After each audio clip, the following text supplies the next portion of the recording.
बिस्मिल्लाहिर्रहमानिर्रहीम। अस्सलामुअलैकुम।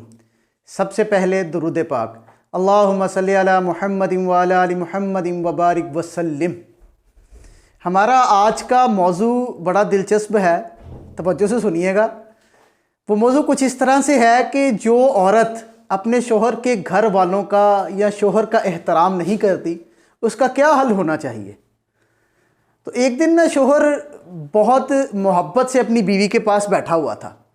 बैठा बैठा कहने लगा कि मेरी बात सुनो, मेरा दिल करता है कि बहुत दिन हो गए हैं मैंने अपने बहन भाइयों को, माँ बाप को दावत पे नहीं बुलाया।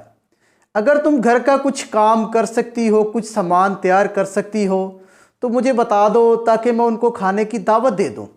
चलो मिलकर बैठेंगे, कुछ वक़्त अच्छा गुजर जाएगा। तो बीवी को बात तो नागवार गुजरी, मगर कहने लगी कि चले देख लेंगे, कोई बात नहीं।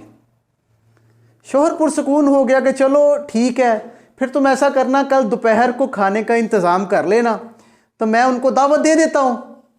तो बीवी आगे से चुप कर गई। बीवी ने गोल मोल सा जवाब दे दिया कि अच्छा अल्लाह खैर करेगा, खैर का मामला होगा। शोहर बोला कि ठीक है, फिर मैंने अपने घर वालों को दावत दे देनी है, तुमने ये नहीं कहना कि मैंने ये नहीं बनाना तो वो नहीं बनाना, तो तुम सारा काम कर लेना। तो अगले दिन शोहर अपने काम पे चला गया ना। दोपहर को तकरीबन 1 बजे के करीब घर वापस आया तो आकर बोला कि तुमने खाना तैयार कर लिया। तो बीवी ने आगे से कहा कि तुम्हारे घर वाले गैर थोड़ी हैं, अपने हैं, जो घर में पका वो खा लेंगे, वो इतनी ख़ास भी नहीं कि उनके लिए मैं कुछ ख़ास तैयार करती फिरूँ। शोहर को गुस्सा चढ़ गया कि तुमने अगर खाना नहीं तैयार करना था तो तुम मुझे कल ही बता देती। तुमने मुझे कल जवाब नहीं दिया तो मैंने उनको दावत दे दी, तो लिहाजा तुमने अच्छा नहीं किया। इतना कहकर ना वो गुस्से की हालत में घर से बाहर निकल गया। उसको गुस्सा बहुत चढ़ा, मगर वो बाहर निकल गया कहता हुआ कि अल्लाह तुम्हें हिदायत देगा। अच्छा, उसका ये कहकर जाना था कि थोड़ी देर के बाद घर की बेल बजी। तो उसने उठकर दरवाज़ा खोला ना, तो देखा कि आगे उसके अपने, बीवी के अपने बहन भाई, माँ बाप और दूसरे अजीज़ो अकरबा दरवाज़े पर मौजूद हैं। उनको देखो वो खुश तो बहुत हुई, मगर हैरान भी हुई कि आप अचानक इस तरह इकट्ठे सारे। तो वो कहने लगे उसके वालिद साहब कि बेटा तुम्हारा शोहर कहाँ है। तो वो कहने लगी कि मेरा शोहर तो ज़रा बाहर गया है। तो उसके वालिद साहब ने कहा कि ये कैसे हो सकता है कि हमें खाने की दावत देकर वो खुद बाहर चला गया हो। तो उस औरत पर जैसे बिजली सी गिर गई। ओहो, ये क्या हो गया। तो वो बहुत परेशान हुई। उसने अपने शोहर को कॉल की और कहा कि आप कहाँ हैं और आपने मुझे ये क्यों नहीं बताया कि मेरे माँ बाप, बहन भाई और रिश्तेदार आ रहे हैं।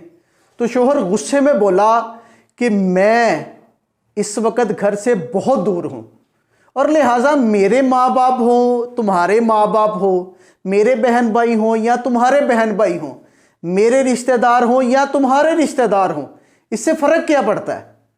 हम दोनों का रिश्ता जो है, हमें रिश्ते की नज़ाकत को समझना चाहिए। तो तुमने मुझे इस तरह कहा था, लिहाजा तुम जो भी है घर में वो उनको खिलाओ। वो कहने लगी नहीं नहीं, घर में तो मैंने कुछ भी नहीं बनाया। तो वो कहने लगा कि ठीक है, तुमने जो कुछ मेरे घर वालों के साथ किया अब उसको भुगतो, क्योंकि जो घर में खाना तैयार है वो उनको खिला दो। वो माजरत करने लगी, रोने लग गई। शोहर कहने लगा नहीं नहीं, अब तो मैं बहुत दूर हूँ, लिहाजा मैं घर वापस नहीं आ सकता। मिन्नतें करने लग गई, तरले करने लग गई, मगर वो शोहर वापस नहीं आया। वो कहने लगी कि प्लीज़ आपकी मेहरबानी, कुछ बाज़ार से ले आएँ, कुछ ले आएँ। मगर उसने बोला मैं घर से बहुत दूर हूँ, लिहाजा मैं घर नहीं आ सकता। तो जैसा तुम सलूक मेरे घर वालों के साथ करना चाहती थी ना, वो आज सलूक तुम्हारे घर वालों के साथ हो गया। जिस दिन तुमने मेरे घर वालों का एहतराम करना सीख लिया, उस दिन तुम अपने घर वालों का भी एहतराम सीख जाओगी। तो वो कहते हैं ना कि लोगों के साथ ऐसा मुआमला करना चाहिए जैसा आप उनसे तवक्को रखते हैं, कि हम अगर आज अच्छा मुआमला किसी के साथ करेंगे तो वो यकीनन कल को इंशाल्लाह हमारे साथ भी मुआमला अच्छा करेगा। जज़ाकल्लाह।